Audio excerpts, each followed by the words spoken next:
கிறிஸ்துவுக்குள் அன்பானவர்களே, உங்களை இயேசுவின் நாமத்தினால் நான் வாழ்த்துகிறேன். இன்றைக்கு ஒரு விசேஷித்த ஒரு செய்தியை நாம் கேட்கப் போகிறோம். மதில் மேல் ஜாமக்காரன்.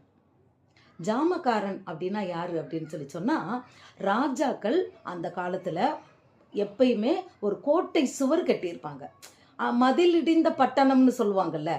அப்படி ஏன்னா அந்த மதில் அவங்க சுற்றி அவங்களோட ராஜ்யத்தின் எல்லையை சுற்றிலும் ஒரு மதில், ஒரு சுவர் கட்டி வச்சிருப்பாங்க.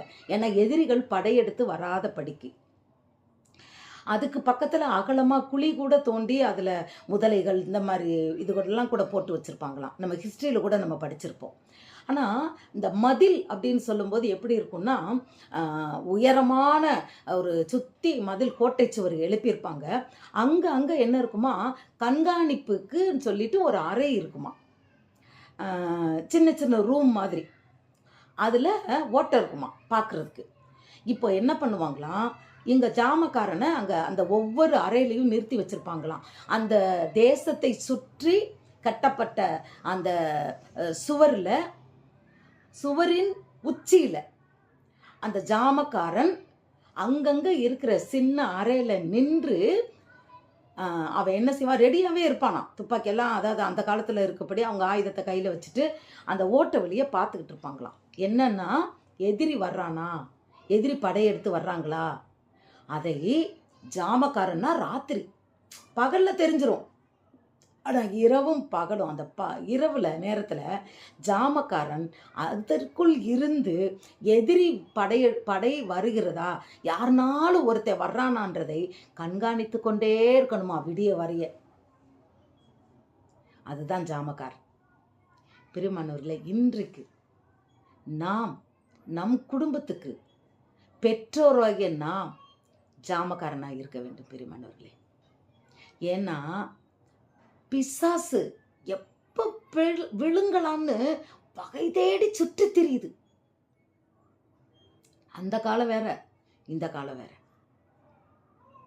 சின்ன பிள்ளைங்க முதற்கொண்டு இப்போ கீழ்ப்படிய மாட்டேங்குது, படிக்க மாட்டேன்றாங்க. கர்த்தருடைய வசனங்கள்ல அவங்களுக்கு தாகம் கிடையாது, எந்நேரம் விளையாட்டுன்ற ஆசை இல்லையா. அவங்க நினச்சதெல்லாம் செய்யணும், இல்லைன்னா கோபம். ஏன்னா இப்போ இருக்கிற காலத்தில் குழந்தைங்க ஒன்றோ ரெண்டோ தான், எல்லாம் இல்லாதவங்களும் செல்லம் கொடுத்து தான் வளர்க்குறாங்க.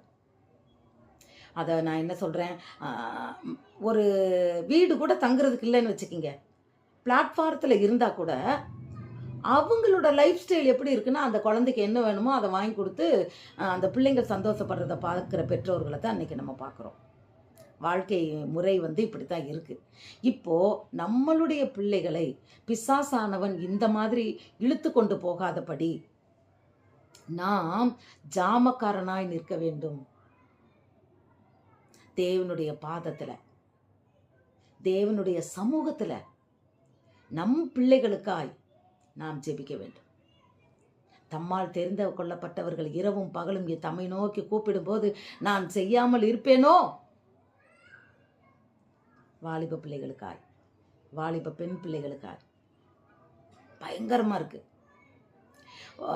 சர்ச்சில் ஊழியம் பண்ணுகிற வாலிப ஆண் பிள்ளைகள், பெண் பிள்ளைகளே என்ன சொல்கிறதுன்னு தெரியல, அப்படி ஒரு கேவலமான உறவில் இருக்கிறாங்களாம். அதை சொல்கிறது யாருன்னா, அனுபவமுள்ள பாஸ்டர், ஊழியக்கார். அந்த ஊழியக்காரெலாம் 50 வருஷமாக ஊழியம் பண்ணுறாரு. அவர் சொல்கிறாரு, ஆராதனை நடத்துகிற பையன் இப்படி பண்ணுறான். இன்னும் நிறையா சபைகளில் சொல்கிறாங்க, பாஸ்டர்மார்கள்லாம் சொல்கிறாங்க, பிள்ளைங்க ரொம்ப மாறிட்டாங்க. அப்போது நமக்கு தெரியல, நம்ம வீட்டில் இருக்கிற பிள்ளை வேற, நம்ம வீட்டை விட்டு வெளியே போயிட்டா பிள்ளை வேற. அப்போ நாம் ஜாமக்காரனை போல நாம் பிள்ளைகளை கண்காணிக்க வேண்டும். பிள்ளைங்க எதிரி கைக்குள்ளே போயிட்டானா எப்படி இருக்கான், யாரோட பழகுறான், ஏதாவது கெட்ட பழக்கம் இருக்கா, அவன் சேர்ற நண்பர்கள் யாரு, நம் பெண் பிள்ளைக்கு நண்பர்கள் யார் இருக்கிறாங்க. நிச்சயமாக பெற்றோர் ஜாமக்காரனை போல அவன் எப்படி கண்காணிக்கிறான், ஆள் வர்றானா, எதிரி வர்றானா. அதுபோல் தான் நம்ம பிள்ளைக்கு எதுனாலும் பயங்கரம், அதாவது தவறு நடக்க போகுதா, நம்ம பிள்ளைக்கு என்ன ஆகும், இதை நாம் ஜாமக்காரனை போல விழித்திருந்து, அவன் ரொம்ப கேர்ஃபுல்லாக கண்ணை மூட மாட்டான், விடிய விடிய முழிச்சிருக்கணும். அதுபோல் தான் பிரியமானவர்களே, நாமும் ரொம்ப இதுக்கு நான் என்ன சொல்கிறேன்னா, நீங்கள் விடிய விடிய விழித்து ஜெபம் பண்ணுங்கன்னு சொல்லலை. அது கொஞ்ச நேரம் ஜெபம் பண்ணுங்க, ஜாமக்காரன் ஜெபம். ஆனால் நாம் எப்பொழுதும் விழித்திருக்க வேண்டும் இந்த காரியத்தில். பிசாசு நம் பிள்ளைக்கு கண்ணி வைக்காத படிக்கு அதை கண்டுபிடிக்கக்கூடிய ஞானம் பெற்றோருக்கு வேணும். அப்போ தான் கண்டுபிடிக்க முடியும். பெற்றோருக்கு அந்த என் பிள்ளை இந்த மாதிரி காரியத்தில் இருக்கான்றதை கண்டுபிடிக்க தெரியல, சாத்தான் கைக்குள்ளே இருக்கான்றது தெரியலைன்னா ஒன்றும் பண்ண முடியாது. ஏன்னா நம்புவாங்க பெற்றோர் பிள்ளைங்களை டோட்டலாக 100க்கு 100 நம்புவாங்க. என் பிள்ளை உத்தமன், எல்லா பெற்றோருக்கும் அதான் ஆசை. அதுதான் அப்படித்தான் இருக்கணும். அதனால அவங்களுடைய பின்னாடி மறைமுக வாழ்க்கை, அவங்க வேற யார் அவங்கள பற்றி குறை சொன்னால், பாஸ்டரே சொன்னால் கூட பாஸ்டர் மேலே தான் இப்போ கோவம் வருது. அப்படிப்பட்ட ஒரு நிலைமையாக போயிடுச்சு. இல்லை பிரியமானவர்களே, நம் பிள்ளைகளை நாம் ஜாமக்காரனை போல், அது மாத்திரம் இல்லை, நம்ம குடும்பத்தில் எவர்களை விழுங்கலாம் என்று வகை தேடி சுற்றி திரிகிறான்ற வகையில் நம்ம குடும்பத்துக்குள்ள பிசாசனுடைய கிரியைகள் வராதபடிக்கு நாம் ஜாமக்காரனை போல நம் குடும்பத்திற்காய் நாம் என்ன செய்யணும்னா கவனமாக தேவனிடத்தில் ஜெபிக்க வேண்டும். ஜாமக்காரன் ஜெபம் நம்ம குடும்பத்தில் இருக்கும்போது பிசாசனுடைய செயல் கிரியைகளை நம்ம பார்க்க முடியாது. இதற்கு நல்ல ஒரு ஆவிக்குரிய வாழ்க்கை வேணும்.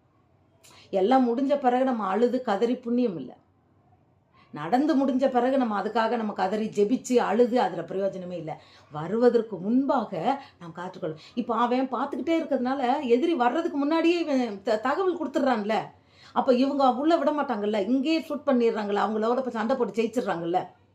அதுபோல் அந்த சாத்தானை நம்ம ஜெயிச்சிடணும், அவன் உள்ளே வர விடக்கூடாது. எல்லாம் முடிந்த பிறகு அல்ல. அதனால் கவனமாய் பெற்றோர்கள் தன் குடும்பத்திற்காய், தன்னுடைய கணவருக்காய், புருஷன்மார்கள் தன் மனைவிக்காய், தன் பிள்ளைகளுக்காய் ஒன்று சேர்ந்து ஜாமக்காரன் ஜெபம் செய்வது மிகவும் அவசியம். நம்ம ஒருவேளை நம்ம அதை மறந்திருந்தோம்னா இன்றிலிருந்து நம் குடும்பத்திற்காய் நம் ஜாமக்காரனை போல விழித்திருந்து நாம் ஜெபிப்போமா? God bless you. பிரியமானவர்களே, நான் வீடியோ வெளியிட்டிருக்கிற போதும் யார் போதும்ன்ற வீடியோ, கர்த்தர் உண்மையுள்ளவர்ன்ற தலைப்பில் வீடியோ, அதுக்கப்புறம் 1000 தலைமுறைகள் ஆசீர்வாதம் அப்படின்ற வீடியோ, இது எல்லாவற்றையும் நான் வெளியிட்டிருக்கிறேன். பாருங்கள் பிரியமானவர்களே. தகப்பனின் சிட்சை என்ற வீடியோ, இதை நீங்கள் பார்க்கலன்னா